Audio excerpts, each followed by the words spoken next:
Buenos días, la actualidad y la gestión política insular de Gran Canaria para cerrar la semana en la entrevista. Enseguida vamos a ir con ella, con el presidente del Cabildo de Gran Canaria, Antonio Morales, pero antes nos vamos de donde venimos, nos vamos al Hierro, con Jorge Miranda. Buenos días.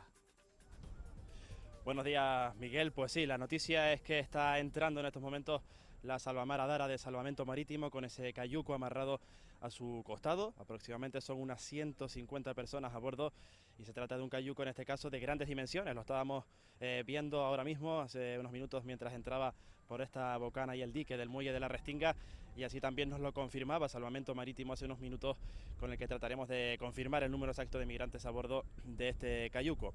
Ya está preparado el dispositivo de emergencia para movilizar a tierra a estas personas. Cruz Roja con su carpa instalada en la dársena exterior, ambulancias, efectivos de protección civil, Guardia Civil también, que divisamos en esta dársena exterior, muy cerca de mi posición. No sabemos, eso sí, el estado en el que llegan estos migrantes a la Restinga, Miguel. Aparentemente, eso sí, parecen estar todos en buen estado de salud.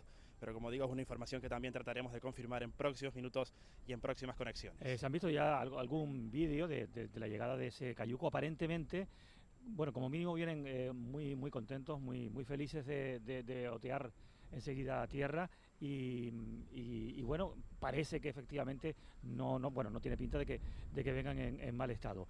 Esta ha sido la actualidad en la Isla del Hierro, donde desde las 6:30 de esta mañana estamos con el programa de La Noche al Día, dirigido por Miguel Ángel Dasguani, con todo su equipo. Entre otras personas has estado tú ahí, Jorge. Me imagino que todavía quedarán algunas horas hasta que esas personas puedan ser definitivamente atendidas y trasladadas, porque como ha contado el presidente del Cabildo del Hierro, Alpidio Armas, los traslados son inmediatos, prácticamente en menos de 24 horas, a la isla de Tenerife, para que no se sature pues la poca capacidad alojativa o de acogida que tiene la isla del Hierro. Efectivamente, lo decías, que venían muy contentos, y de hecho se producía una imagen muy bonita en este muelle de la Restinga, en la que los migrantes, estas 150 personas aproximadamente, entraban cantando, saludando a las personas, a los efectivos de emergencia que se encontraban aquí esperando y aguardando a su llegada. Ya están subiendo, de hecho, en fila de uno a la dársena exterior de este muelle de la Restinga. Y si bien dices, las derivaciones han sido la preocupación y uno de los puntos que se abordaban en la reunión de ayer. De hecho, a día de hoy, hasta ahora, con la llegada de estas 150 personas, no había migrantes adultos en esta isla del Hierro. Ahora pues ya lo están atendiendo, lo veo desde mi posición, el personal de Cruz Roja a las personas migrantes, entregándole mantas, comprobando que todos están en buen estado de salud, y aquí permanecerán, como bien dices, unas horas hasta que sean derivados a centros o hacia la isla de Tenerife. Jorge Miranda, gran trabajo desde la Isla de Hierro, desde el muelle de la Restinga. Esa ha sido la noticia con la que, pues en fin, hemos abierto esta entrevista de una manera, pues no habitual, nada habitual. Pero ahora sí, ahora vamos ya con la entrevista.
Aunque parezca una contradicción con el tiempo que hace este viernes en Canarias, por fin llueve, por fin cae agua, como canta Taburiente, todavía sentimos muy de cerca los incendios que han sacudido a La Palma y a Tenerife este verano.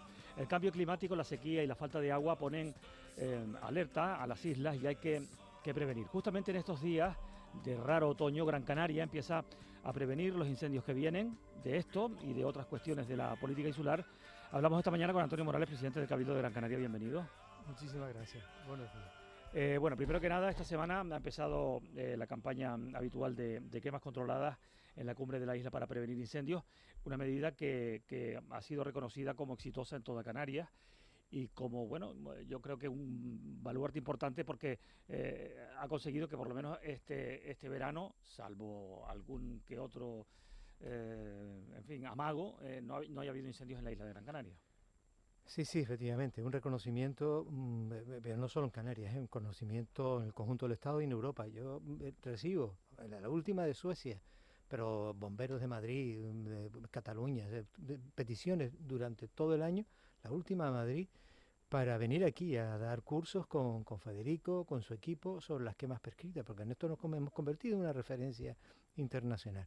Y es una enorme satisfacción. Desde luego, ese reconocimiento a un equipo, a un grupo de hombres y mujeres que lo dan todo, que se dedican en cuerpo y alma, ¿no?, a la prevención durante todo el año. Cabildo ha avanzado en esa línea. Recuerden también el acuerdo con los pastores, el pago por servicio, que es también una medida pionera en el conjunto del Estado. Los pastores cobran, ¿no?, porque sus ovejas, sus cabras hagan de bomberos durante todo el año también, contribuyendo a eliminar la maleza y por lo tanto a eliminar los riesgos de los incendios. La prevención es uno de los elementos fundamentales. Hemos estado con, verdad, todo el verano en vilo, pero estos días también, verano y septiembre y octubre, durante todo el día yo estoy conectado, desde luego, siempre, todo el día, a toda hora, con los servicios de extinción, de prevención del Cabildo de Gran Canaria. Y cada día se producen 2 o 3 conatos que se pueden convertir en un gran incendio. Es que es así, y cuando llega la señal, enseguida, claro, estás muy preocupado todo el tiempo porque es que en cualquier momento puede pasar, pero claro, afortunadamente tenemos 2 helicópteros pendientes todo el tiempo, las cuadrillas, nuestros presos, nuestros pavos, nuestra gente, y un sistema que es también pionero en Europa, en Alerta Gran. O sea, ahí hay un sistema por el que 2/3 de la isla de Gran Canaria está controlado, las cámaras te hacen ver en cada momento cómo está la situación, los infrarrojos te indican los puntos calientes, todo eso contribuye luego. No nos libraremos, desgraciadamente, de grandes incendios, porque seguirán los riesgos, aumentarán los riesgos, la desertización, la sequía, las altas temperaturas, pero bueno, hay que avanzar mucho en la prevención. Bueno, todo esto ocurrió o se empezó a intensificar, me refiero, la lucha contra el fuego de esa manera, ¿no?, de manera preventiva. Supongo que a partir del incendio de 2019, el de 2007 fue terrible también, pero el de 2019, que estuvo a punto de convertirse en un gran incendio, como que ocurrió en la isla de Tenerife este verano, si no llega a ser por aquel cambio de viento brusco que se produjo cuando ya el fuego se aproximaba a la zona de Inagua, lo que habría hecho pasar pues la dorsal para irse hacia la zona sur. Fue ese incendio el que hizo al Cabildo, los servicios de extinción, a la prevención, el equipo de Federico Grillo, fundamentalmente, decir, tenemos que cambiar porque si no vamos a tener un día un grandísimo disgusto del que difícilmente nos vamos a recuperar. ¿Fue así? No exactamente. Es verdad que eso te ayuda a incentivar los esfuerzos, ¿no?, y las políticas y las acciones. Pero nosotros venimos defendiendo desde el primer momento un modelo de coisla.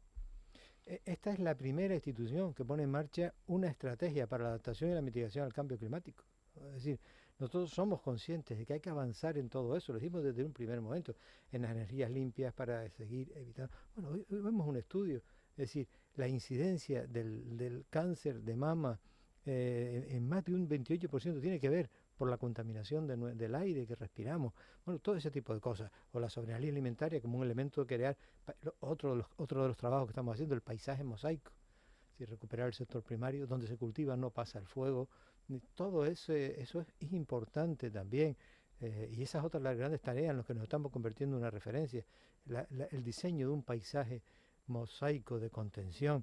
Bueno, el tema hídrico, disponer del agua suficiente, ¿no?, para regar, para tener todo ese modelo de coisla, de ser consciente de que el avance en un 80% de la desertización de la isla necesita políticas efectivas, bueno, nos ha llevado a todo eso, ¿no? A generar un marco de trabajo transversal, donde esto también ocupa un lugar importante. El que se produzca el incendio no hace sino confirmarnos que efectivamente tenemos que ir por ahí, que esa es la línea, que no cabe otra opción y que a veces supone sacrificio y a veces supone renunciar a cosas que nos parecen que, bueno, que son fáciles de tener y que cuesta renunciar, pero hay que también muchas veces que renunciar a eso, ¿no? ¿Está de acuerdo con las declaraciones de emergencia que hay en marcha en Canarias? Que, es que son muchas. La migratoria, que luego hablaremos de eso, la climática, la energética, la hídrica, hay que declarar esa emergencia. Parece como si estuviésemos en peligro de extinción. Sí, bueno, la hídrica no, todavía me parece que no está declarada, ¿no? Hoy va, ¿verdad? Que creo que Va camino de estaba eso. camino, sí, no está declarada. El consejero el otro día decía Sí. aquí en la radio que es absolutamente necesario declarar esa emergencia hídrica porque todas las islas están en situación, unas más que otras evidentemente, en situación muy complicada a la hora de los recursos hídricos, ¿no? Yo creo que no, ¿eh? Yo creo que no. Yo creo que en emergencia hídrica no estamos. Yo sí lo que creo que sí estamos en Se refiere a condiciones. Gran Canaria. Claro, claro. Yo creo que, bueno, el conjunto de Canarias en general, yo lo que sí creo es que debemos estar en una situación de alerta y de poner en marcha todos los mecanismos necesarios para que ese tipo de cosas no sucedan. Las emergencias hídricas llevan, entre otras cosas, eh, el que prevalezca el consumo humano frente a otro tipo de consumo. Yo creo que tenemos que ser muy cuidadosos en el equilibrio, porque es necesario el agua también para mantener el sector primario, para mantener la agricultura. Quiero decir, hay que ser muy cuidadosos en estas cosas. Yo sí estoy, a mí me parece que sí era muy importante que nos pusiéramos de acuerdo en la emergencia energética, porque se ha detectado, desde luego, una fragilidad enorme en el sistema. Yo creo que había que actuar y yo creo que es absolutamente necesario. Estamos viviendo una crisis migratoria en la que es necesario que nos pongamos de acuerdo todas las administraciones públicas y traslademos a la sociedad, desde luego, también la necesidad de ser solidarios, pero de ser consecuencia también desde la administración para arbitrar los medios necesarios para garantizar los derechos humanos y garantizar la paz social, las personas que llegan y los que conviven en el territorio. Eso me parece que es absolutamente necesario. Pero la realidad es que estamos ante un cambio climático, la realidad es que estamos ante un cambio de paradigma, que tenemos que ponernos todos muy de acuerdo, que tenemos que estar alerta y que tenemos que actuar y que tenemos que ser muy consecuentes en las actuaciones. Sabe que quizá podría haber en algún momento razones para una emergencia alimentaria, si quiere se lo digo, se lo entrecomillo, por el estado de la cesta de la compra y la subida de los alimentos básicos. Gran Canaria ha sido, usted lo ha comentado antes, ha tomado la delantera en cuanto a lo que tiene que ver con esa apuesta por la soberanía alimentaria, por el kilómetro cero. Todas las islas están en esto, pero es verdad que apostar por la producción propia, por que no muera el campo, por fortalecer el sector primario, ese modelo de ecoisla. Pero cree que todo lo que está pasando con la inflación está de alguna forma echando por tierra todo ese trabajo que se ha venido haciendo de aquí para atrás. No, no necesariamente, porque la inflación no encarece solo el producto local, encarece también el producto que nos viene de fuera y a veces encarece más el producto que viene de fuera por lo que significa también el coste del transporte añadido. El transporte genera contaminación, pero también genera un sobrecoste que en algunos casos está subvencionado. Esa es otra de las cosas que tendríamos que revisar también aquí, la incidencia de los AYEN, de los REAs también en los productos en Canarias. Eso es un tema que había que ver. Está bajo sospecha, ¿no? Algunos de esos Por productos. eso, efectivamente. Todo eso habría que analizarlo muy, muy en profundidad. Cada cosa necesita un análisis. Como necesita un análisis también, he visto que el gobierno que decía que iba a rebajar el IGI, pero he visto cómo ha aumentado el IGI en algunas cosas, con la que yo incluso estoy de acuerdo, a pesar de que es un incumplimiento del gobierno con su promesa electoral. Pero hay algunas cosas con las que yo puedo estar de acuerdo. ¿Por ejemplo? Bueno, a mí no me causa ninguna preocupación que se aumente el IGI en las bebidas azucaradas, por ejemplo. Yo creo que además, o en el alcohol, o en el tabaco, yo que sé, Se hace con el tabaco o en con el uso de los plásticos. Hay muchísimas cosas en las que a mí no me produce, desde luego, ningún sarpullido, ¿no?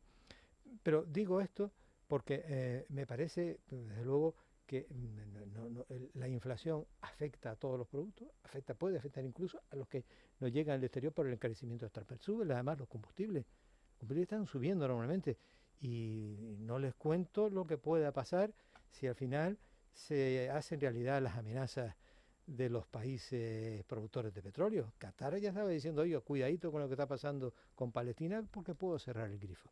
Sí, pero desde luego, no, eso los anima a decir, no, hay que seguir apostando por un producto local, porque cuanto más cerca, menos huella ecológica, menos coste para el transporte, independientemente de que efectivamente se puedan generar otro tipo de costes, lógico también por la lejanía, ¿no? Y por el carecimiento del transporte y por el carecimiento de los combustibles. Pero luego hay que seguir apostando por el producto local y Gran Canaria además los resultados están ahí, ¿eh? El 60% de la papa, el 72% de la hortaliza, el 80% de los huevos. Ha sido un avance importante porque yo creo que es fundamental también que cada vez exista una mayor concienciación, ¿no? Bueno, son 10 los minutos que faltan para las 10 de la mañana. Antonio Morales es el protagonista de la entrevista de este viernes, presidente del Cabildo de Gran Canaria. Hemos empezado hablando de fuego, de prevenir incendios, pero hay un incendio que paradójicamente se está produciendo también dentro del cuerpo de bomberos, del consorcio de bomberos de Gran Canaria, que siguen en pie de guerra con el Cabildo. ¿Se va a privatizar el servicio como advierten los sindicatos? ¿Qué es lo que está pasando? A ver, lo ha dicho perfectamente, ha formulado muy bien. Hasta ahora de verdad, pocos periodistas han diferenciado las dos cosas. Es decir, el consorcio y el Cabildo. Sí. Ha hablado del Cabildo y cómo se meten como del consorcio y cómo se meten con el Cabildo. El Cabildo tiene el 40% del consorcio. Efectivamente. El resto, el gobierno de Canarias. 40 en los municipios, 40 Cabildo y 20 el gobierno de Canarias. Pero ya lo han hecho en todos los procesos electorales. En los procesos electorales, Antonio Morales se convierte en el cabeza de turco para ciertos colectivos de los bomberos. Pero ahora no estamos en elecciones, señor Morales. Un ataque personal, directo, en plena campaña, manifestaciones que se acaban cuando termina la campaña, porque son claramente ataques personales y ataques al Cabildo. Y el Cabildo es una parte más del consorcio. Y además yo no tengo por qué hablar del consorcio, porque soy una parte más del consorcio y las decisiones las toma el consorcio.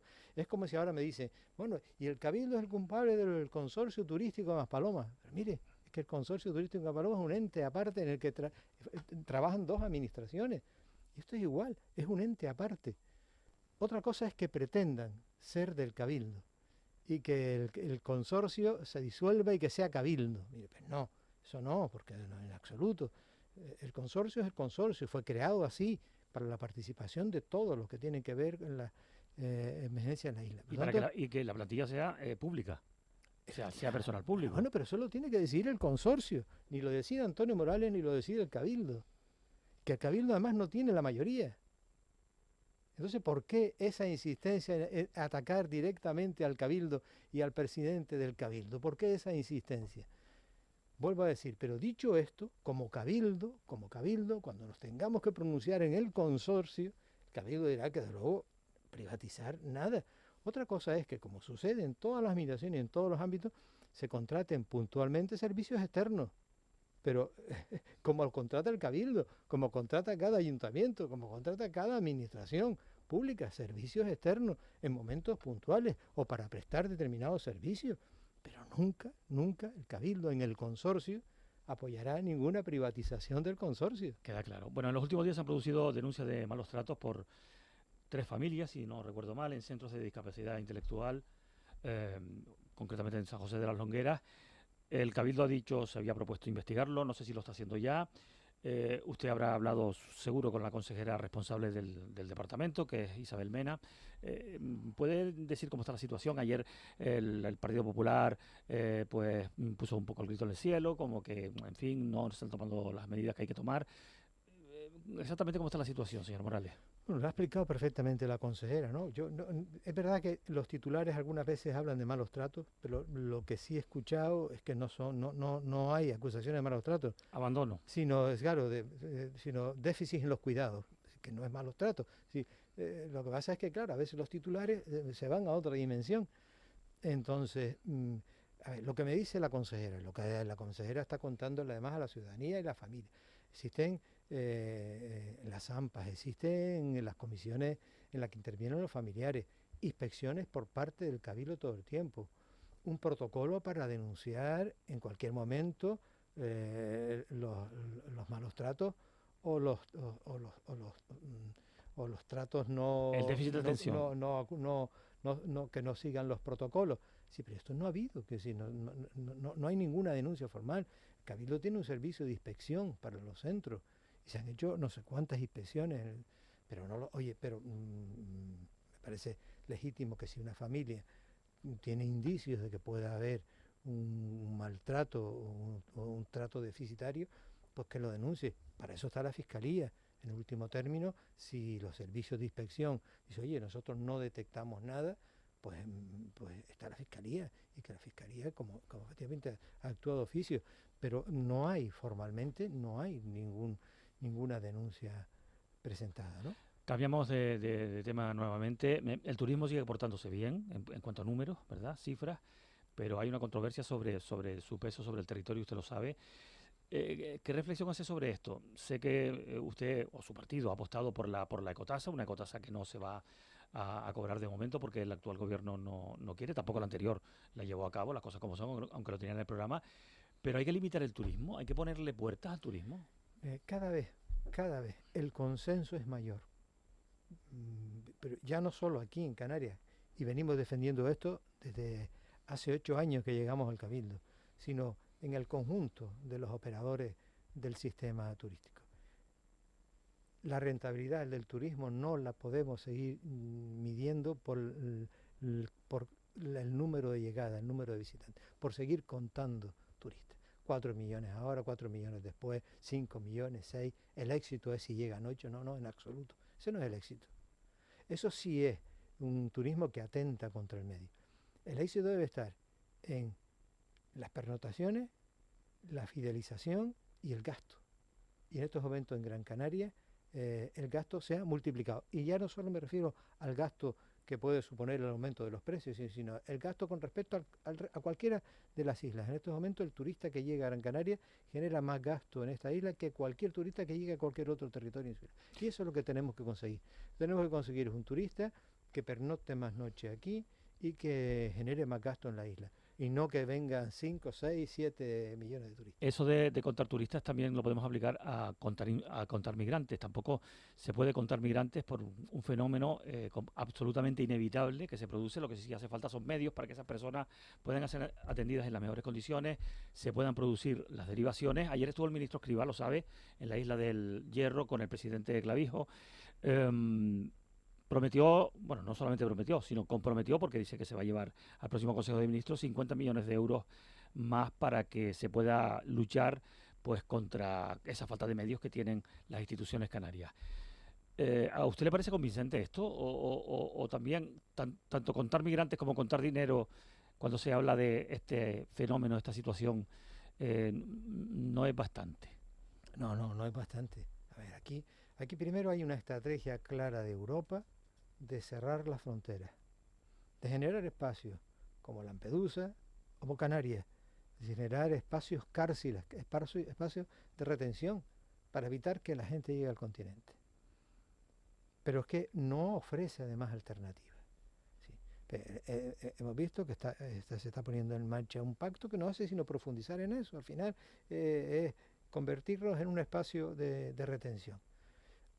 Europa, me interesa que vengan los migrantes, abro y cierro el grifo cuando me convenga, en la medida que me convenga, pero mientras todos retenidos y aquí no me entra nadie, sin tomar medidas alternativas. Es decir, y defendemos y seguimos defendiendo pactos serios, rigurosos, de codesarrollo, vías legales y seguras. Esas son las medidas, pero eso lo dice todo el mundo, cualquier experto, cualquier especialista. Si no se le puede poner puertas al campo, es imposible frenar a una población que huye desesperadamente de los efectos del cambio climático, de la violencia, de los conflictos, de la desigualdad de género también. Hay muchos que huyen porque son del colectivo LGTBI. Hay muchísimas razones que obligan a esta gente a buscar desesperadamente otra vida, pero hay que buscar alternativas, porque si no seguiremos viviendo esta situación. La última que nos vamos, quiero preguntarle por la gestión sociosanitaria. Hace poco ha habido un reproche del gobierno a varios cabildos, entre ellos el de Gran Canaria, por no gastar lo previsto en el segundo plan de infraestructura sociosanitaria.